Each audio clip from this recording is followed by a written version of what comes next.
हमारे अंदर हाँ शक्तियों की कमी सबसे ज्यादा आनी शुरू होती है। शक्तियां है हमारे अंदर, जैसे बाबा ने बताया कि तुम्हारे अंदर शक्तियां है, और जब शक्तियां में मेंपन आ जाता है, मैं और मेरा। दूसरा, डिपेंडेंसी। हमारी जब डिपेंडेंसी बढ़नी शुरू हो जाती है, बाहरी प्रभाव में आ जाते हैं, तभी हमारी शक्तियां यूज करना बंद हो जाती है। जैसे बताया, तुम अगर पास्ट में तुम्हारा जाकर देखो, बचपन में या पास्ट लाइफ में या कहीं पे भी, जितनी मेहनत तुमने उस वक्त की है, क्या आज तुम उतनी मेहनत कर रहे हो? शायद बचपन में तुम्हारे पास मिक्सर नहीं होगा, बचपन में शायद तुम्हारे पास कुकर नहीं था, है ना? दाल चावल खुले गैस पे हमको स्टोव पे पकाना पड़ता था। आज अगर सब लोग +50 में अगर होंगे, तो तभी हर घर में गैस आया नहीं था, सिलेंडर इतना इजीली अवेलेबल नहीं रहता था। तो उस वक्त स्टोव पे बनता था, और गांव में तो क्या, चूल्हे पे बनता था। तो उस वक्त हमारे में कितनी पेशेंस, कितनी टॉलरेंस पावर थी। और आज जैसे ही ये सुविधाएं उपलब्ध होनी शुरू हो गई, ये फैसिलिटीज हमें मिलनी शुरू हो गई, हम लेजी बनना शुरू हो गए, और लेजी के साथ साथ हम केयरलेस होना शुरू हो गए। और ये दोनों की वजह से हमारे अंदर जो शक्तियां हैं, हमने उसको एक बॉक्स में बंद करके रख दिया। फिर इंस्टेंट का जमाना आ गया, इंस्टेंट कॉफी, है ना, इंस्टेंट। अभी एंटीबायोटिक, कोई भी बीमारी आ गई, ओ ये कौन सहन करता है, तुरंत गए डॉक्टर के पास, डॉक्टर ने भी एंटीबायोटिक लिख कर दे दी, सहन करने की शक्ति तो गायब ही हो गई, क्योंकि वो एक गोली ले लो, पता ही नहीं वो दर्द की तरह। तो हमने शरीर से खिलवाड़ करना शुरू कर दिया, शरीर को एक बीमारी से छोड़ने के लिए 10 बीमारियों का पोटला बना दिया। तो इस तरीके से हमने अपनी शक्तियों को भी खो दिया, बंद कर दिया उसको पिटारे में। तो रेड कलर की भी कमी आ गई हमारे सूक्ष्म शरीर में, और यही वजह बन गया हमारा शरीर काला होने की वजह से। तो बाबा हमारा यही सूक्ष्म शरीर हमेशा दिखता है, और फरिश्ता स्वरूप में भी बाबा जो बोलता है, तुम अपना फरिश्ता स्वरूप देखो, तो बाबा इस सूक्ष्म शरीर की ही बात करता है, जहाँ हम सतोगुणी हैं, सर्वशक्तियों से भरपूर है। और उस वक्त हमारा ये सूक्ष्म शरीर जो है, वो एकदम चमकीला सफेद बन जाता है, जैसे सूरज है, जैसे शिव बाबा है ना। मगर वो जो चमकीला जो रूप है, वो हमारे आंखों को दर्द नहीं देता, वो सुकून देता है, एक शांति देता है। और बाबा हमें बार बार उस फरिश्ते स्वरूप को देखने को बोलता है। जब जब हम उसको देखेंगे तो हमें और मोटिवेशन मिलता है कि हमें वैसा बनना है। हमने क्या ये कीचड़ वाले कपड़े पहन के रखे हैं, कीचड़ के कपड़े यानी भिखारी कपड़े, और फिर ऐसे लगता है ये भिखारी कपड़ों को एक एक करके नोच के फेंको, क्योंकि वो स्वरूप इतना सुंदर है। और यही वजह है बाबा बोलता है अपने आप को फरिश्ता स्वरूप में देखो।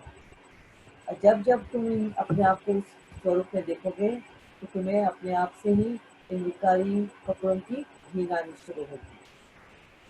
और जब जब वो घृणा आएगी, तब तब तुम उन विकारों से दूर भागने की कोशिश करोगे। और जब वो प्रैक्टिस करोगे तुम, ये डिसिप्लिन जो हम फॉलो कर रहे हैं वैल्यूज, वो आपको बहुत मदद करेगी। यस भावना। फरिश्ता स्वरूप में देखें कैसे, कि अपने आप को सारे गुणों और शक्तियों से संपन्न देखना। यस, भरपूर, इससे उन फूलों से मतलब उन रंगों को पहले भरपूर करना है आपके शरीर में। जैसे कहा ना कि ये जब विकार आते हैं, तो किस तरीके के हमारे रंग फीके पड़ने शुरू होते हैं। हम फिजिकल आईज से तो देख नहीं सकते उसको। इसको हमको मन की आंखों से देखना है। तो मेरे को भी जब बाबा इमर्ज हुए थे, मैं इन आंखों से नहीं देख सकती थी, अपने मन की आंखों को। बाबा ने मेरे मन का दरवाजा खोला योग करा के। फिर मेरे को ये नॉलेज दिया इस शरीर के बारे में, सूक्ष्म शरीर के बारे में। तो अभी सकाश किसको देते हैं हम? अभी जैसे फॉर एग्जाम्पल हम रूहानी सेना में किसी को कैंसर हुआ, तो हम सब मिलकर उसको सकाश देते हैं। अभी ये विधि बहुत ध्यान से सुनना, बहुत समझना है, कॉम्प्लिकेटेड है थोड़ी।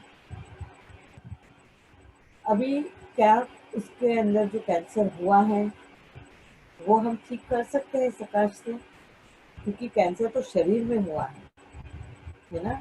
उसकी दर्द की भावना जो है वो आत्मा को हो रही है, और हम जो सकाश दे रहे हैं किसको दे रहे हैं? क्या उसके शरीर को दे रहे हैं या आत्मा को दे रहे हैं? आत्मा को। अगर हम आत्मा को सकाश दे रहे हैं तो कैंसर तो शरीर को है, तो क्या कैंसर की बीमारी ठीक हो सकती है? जैसे हम रेड कलर का सकाश देते हैं उस आत्मा को, आज वो दुख और दर्द में क्यों तड़प रही है? क्योंकि उसको वो दर्द सहन नहीं कर पा रही है ना। तो सहन करने की शक्ति उसमें बहुत कम है। वो बार बार डॉक्टर के पास भागती है और केमोथेरेपी ले रही है, और केमोथेरेपी का तो अलग ही और दर्द निकलता है।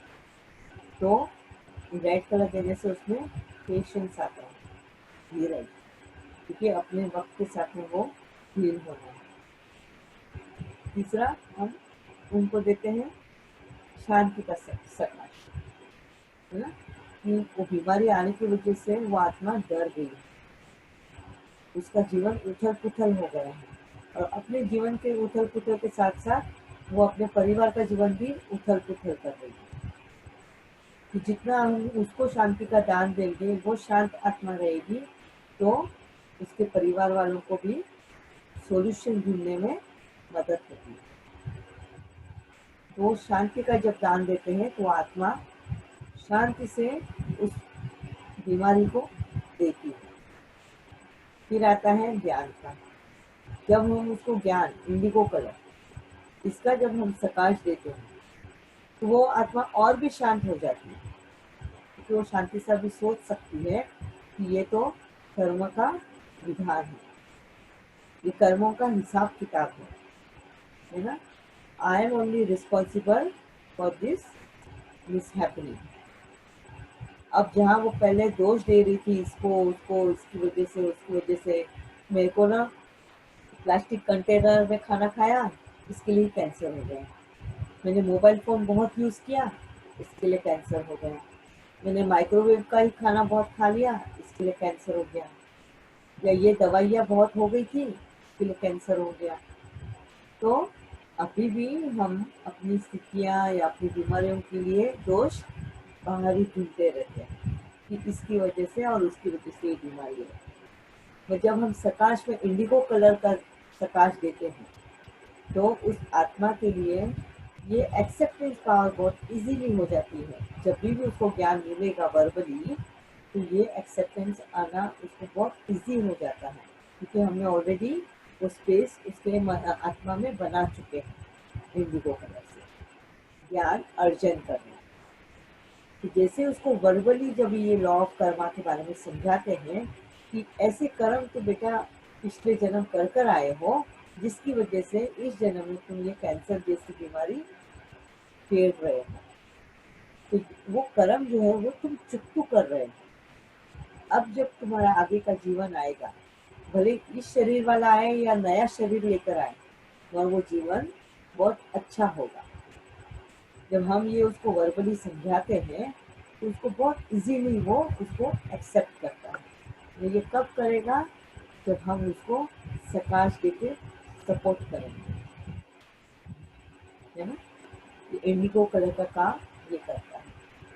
अभी बहुत बार ये बीमारी के बारे में मैंने बताया, कभी कभी हम इसकी ऐसी पोस्टिंग्स करते हैं कि उसका हस्बैंड सहयोगी नहीं है, वो उसको बहुत सता रहा है, ज्ञान मार्ग पे चलने नहीं दे रहा है। तो ऐसे टाइम पे हम उस आत्मा का जो परेशान हो रही है उसका भी फोटो पोस्ट करते हैं, और जो परेशान कर रहा है उसका भी फोटो पोस्ट करते हैं। जो परेशान कर रहा है उसके लिए हम ग्रीन कलर ऐड ऑन करते हैं, कभी हम येलो कलर ऐड ऑन करते हैं, कभी ऑरेंज कलर भी ऐड ऑन करते हैं। क्यों करते हैं? वो आत्मा जब परेशान करने वाली है, कर रही है, तो कहीं ना कहीं ग्रीन कलर की कमी है, मतलब प्यार की, संवेदनाओं की कमी है उसकी। अभी ये क्यों कमी आई है, उस आत्मा के साथ में ही क्यों हो रहा है? तो सबके साथ नहीं ऐसा बिहेव करती, इसी आत्मा के साथ करती।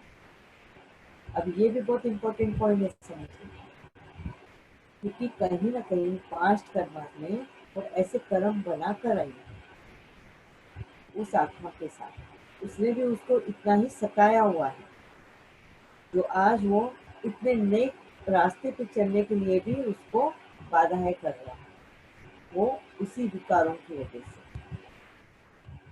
कभी बोलते हैं प्योरिटी के लिए, जैसे स्कूल प्योरिटी बोलते हैं हम, उसके लिए वो सेलिब्रेसी पालने नहीं दे रहा है। कभी नॉन वेज खाने वाले अगर हो तो वो पालने नहीं देता है। कभी ऑनियन गार्लिक के साथ में होता है, कभी कुछ धारणाएं होती हैं, जैसे हम अगर वाइट कपड़ा पहनना चाहें तो बोलते तुम विधवा हो गई हो क्या, सफेद कपड़ा पहन रही हो।